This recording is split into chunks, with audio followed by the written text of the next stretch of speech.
Greetings viewers and subscribers. So in our journey today, we are still on our way to Montego Bay. Now, at the end of this journey, we are going to take you to somewhere in St. James or in Montego Bay that you have never been before. You want to stick around to the end of the journey. Most likely, by Monday or Tuesday, we should be ending this journey. We have just passed Shuttlewood. We are now heading towards Montpelier. Sit back, relax, and drive with me. Now, today, we have a number of news stories for you. First up, that lady that you're seeing on your screen. The news has been making the rounds. Her name is Karesha Brissett. Karesha. She celebrated her birthday on March 9, 2021. She was born in the year 1976. She was 45 years old. Karesha, she's from the parish of Trelawny. She attended the Albertown High School. She migrated to the United States over 10 years ago. Up to Tuesday of this week, she was living at Port Lucie in Florida in the United States of America. We are learning that on Tuesday, November 30, 2021, a friend of hers went to her home and she was found. It was discovered that she was shot. From all indication, the person who attacked her did not go inside of the house. She was shot through a sliding glass door. From all indications, the person might have stood on the patio and shot her inside of the house. The death of this lady has left a lot of family and friends mourning. We checked out her Facebook page, and based on her postings, you can see that this lady was very, very spiritual. Now, we want to extend condolences to the family and friends of this lady. Our suspicion is that it was somebody very, very close to her who took her out, because she was not robbed. There was no attempt to steal anything. The main focus of this person was ensuring that she was taken out. Let us reason about something for a moment. If the killer of Miss Brissett is held and is tried in Florida, or even if he pleads guilty, can you think for a moment what this person's sentence would be? Do you think this person will ever come back on the road? I am sure the sentence of this person, if it is not life imprisonment, would be something like over 50 odd years. But back in Jamaica, you might have heard about this. Yesterday morning, a man was sentenced in the court. He was sentenced in the Hanover Circuit Court. The name of the judge who sentenced him is Justice Bertram Morrison. This man, his name is Linden Powell. You want to know how old this hoodlum is? He's 21 years old. Linden Powell, he's from Grangeville in the parish of Westmoreland. He was arrested as being a part of the King Valley gang in Grangeville. Linden Powell, he was sentenced in the court in August 21, 2019. He was sentenced to 18 months imprisonment at hard labor for firearm charges. Linden Powell, he was charged under the Anti-Gang Act. In that case, because of a lack of evidence, one or two witnesses did not show up in court. So, the members of the King Valley gang, they were acquitted of all the charges. Linden Powell, he was also charged by the police for 2 counts of murder. And these 2 murders, they were committed on different occasions. One of the murder, it was committed in January 2017. A man named Oral McIntosh of a Grangeville address, he was shot and taken out. In March the same year, a lady named Miss Ida Clark, also of Grangeville, she was shot and taken out. Linden Powell, when he committed those murders, he was almost 18 years old. When he was 19 years old, he was found with a gun and sentenced. Now, Linden Powell, and what you must understand, criminals are not going to be pleading guilty before the courts. Just like that. They are doing so for 2 reasons. One of the reasons? Well, let me say 3 reasons. Because you have some criminals who readily, they do the crime, so they decide on doing the time. So some people nobody waste no time. But this guy, he did not plead guilty because he's cooperating with the prosecution. He pleaded guilty because of the overwhelming evidence that would have been presented before the court. The witnesses to the murders, they were willing to go to the court. He went to court and he pleaded guilty. The prosecution, they had recommended to the court that he be sentenced to life imprisonment. The judge shut down all of that. The judge, he sentenced this convicted murderer to 12 years in prison. He was sentenced to 12 years in prison on each murder charge. The convictions, they are to run concurrently, not consecutively, meaning he will be serving the 2 sentences one time. The judge also said that after 10 years, he would be eligible for parole. This guy, he has been in custody for a while now. So, the time that he already spent in custody will be taken into consideration. So, it is safe to say that this convicted murderer, he will be back on the street before he is 30 years old. What was this judge thinking? Judges don't normally come out and talk about why they do what they do, you know. But I would love to know, what was this judge thinking? What sentencing guideline was he looking at when he sentenced this man to 12 years in prison for 2 murders? What was he looking at? Do these people have a heart? What is he now saying? He's saying, 1, criminals can go around and kill anybody who they want to kill. Don't worry yourself. We, the court, are gonna slap you on your wrist. He's also telling persons who witness these atrocities, don't bother go to court. Don't give no evidence. Because if you give the police statement, the person who you give the statement against, they are going to prison and come back in a short space of time to come take revenge. The prosecution, the DPP, they have announced that they will be appealing this sentence. Let's see how far that is gonna go.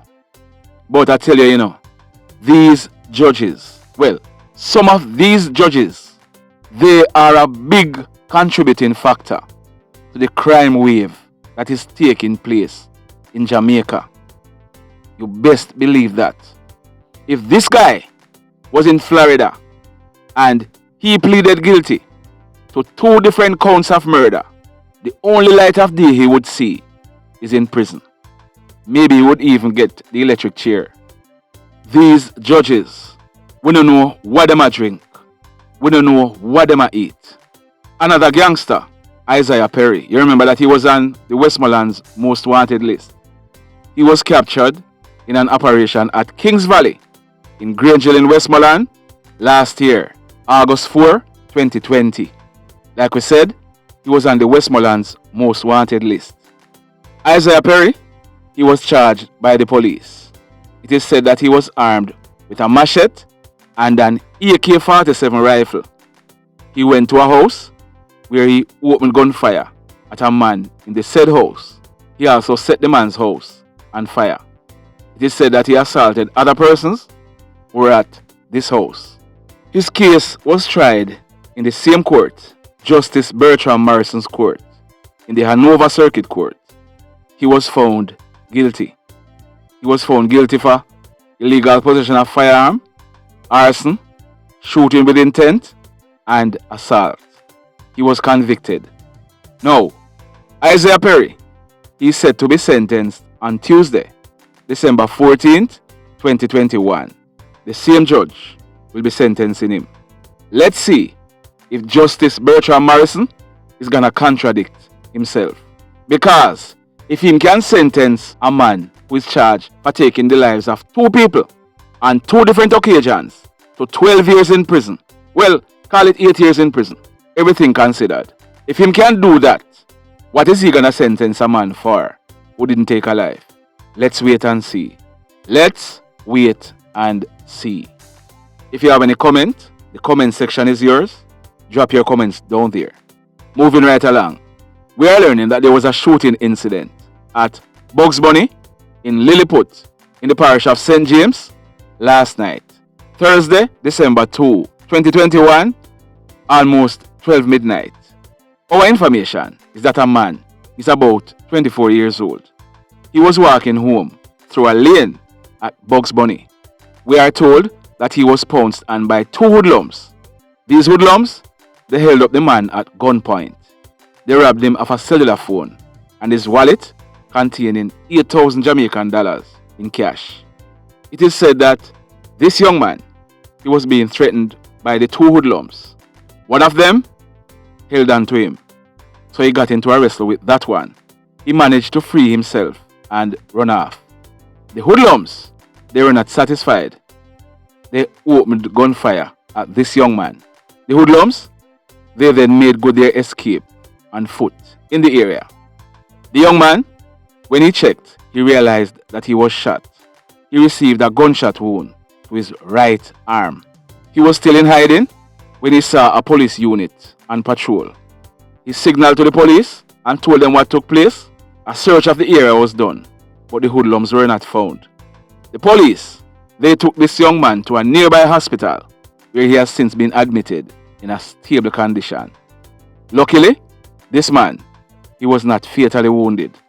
Now, if you are here and you are watching this video, do I have to remind you still? Yes and no. I'm gonna still have to be reminding a lot of you. Hit on the like button if you have not yet done so. You notice that the haters, the dislikers, they are still hitting on the dislike button, you know. But they're confused now because their dislikes cannot be shown. So, like I've always been saying, what am I gonna do? Haters, what am I gonna do you now? What uno I gonna do you now?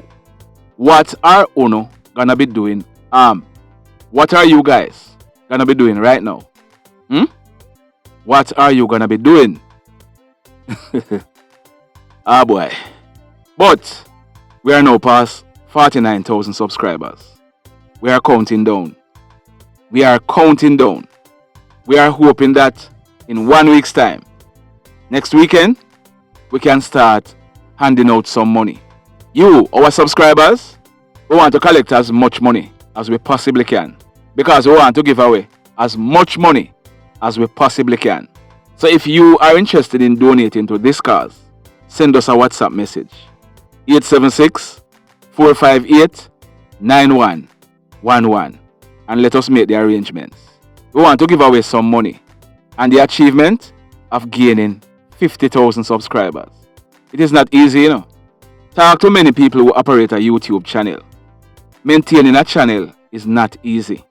I have seen in the comment section a lot of you might come on and say this and say that, but I can tell you this, not every advice can be taken.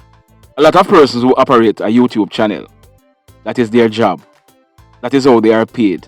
So we have to ensure that whatever it takes to maintain our channel, we do it. So you might have sent us something sometimes and ask us to post it. Not everything we can post. Understand that.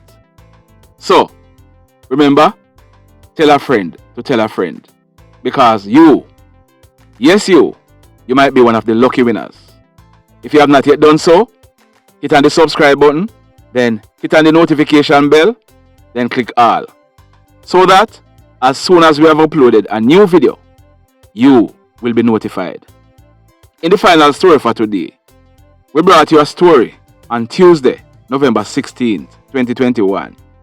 We told you of an incident that took place the day before, Monday, November 15th, 2021, in the early afternoon, about 2 o'clock.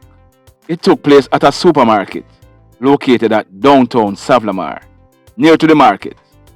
We told you that a man, we didn't give you his full name, but his name is Mr. Stephen Whittingham.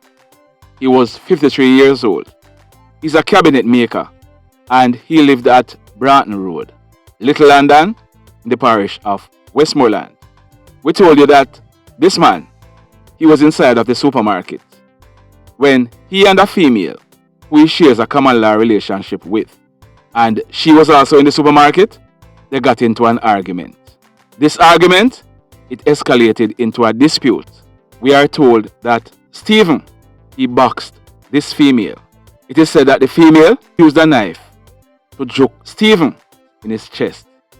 This juke caused a serious wound which bled. And when we talk about bled, we are talking about bled severely. Persons who were downtown that day, they are telling us that blood was all around. This man, he was taken to the Savlamar Hospital where he was admitted in a serious condition. He has been in hospital since then. But there's a twist. There's a new development. But before we tell you about the new development, the name of the female who he was in the argument with is Chrisquan. Is it Chrisquan? It's spelled Chrisquan. Anna K. Eccles. She's popularly known as Tanis. She's 26 years old and she lives at Broughton in Little London in the parish of Westmoreland. Our information is that Tanis, since this incident, she has not been held by the police. Neither has she gone into the police to talk to them. Here is the new development. What we are learning is that whilst Stephen Whittingham, he was in the hospital, he was diagnosed with the dreaded COVID-19. Yes, it is said that he was diagnosed with COVID-19. As a result, his health deteriorated. On Tuesday, November 30, 2021, early in the morning, about 3 o'clock, Mr. Whittingham, he passed. He was pronounced DEAD by the doctor on duty that morning. What we are learning is that a post-mortem examination will be done on Stephen to ascertain whether or not he died from the injury he had received to his chest or otherwise. So, if he died from the injuries that he had received to his chest, Tanis would be wanted for a case of murder. If he died from other complications associated with COVID-19, Tanis will be a free woman. She'll be walking into the police and walking back out. You don't believe me? Oh, so you are saying that because she had stabbed him, she could still be charged by the police? If Stephen Whittingham was alive, she would have been charged for something like wounding with intent. If the post-mortem proved that he did not die of the injury he had received, for there to be a case of wounding with intent, there must be a complainant. Are you following me? Are you saying I'm wrong? If you are saying that I'm wrong, drop your comment in the comment section. Did you know that cases where a complainant is required, I'm not talking about a witness, a complainant is required for certain cases. If there is no complainant, there can be no case. Same thing goes in this case. Because she had inflicted a wound to him.